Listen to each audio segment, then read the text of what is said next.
up, guys? Today I want to show you this car I customized, and I'm sorry to my brother, he customized this car. It is really sick. Listen to the engine.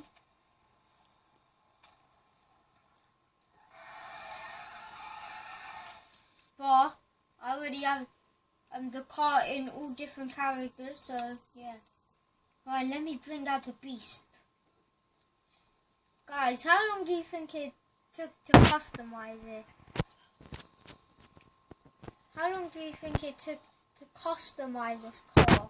I'll give you a clue, between 30 minutes and 2 hours. Right, I'm going to drive. Okay,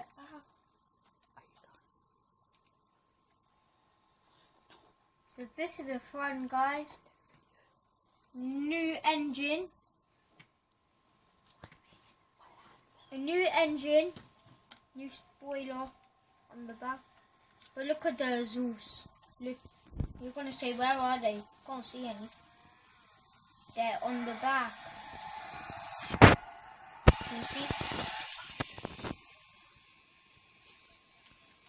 So guys, hope you enjoyed that video.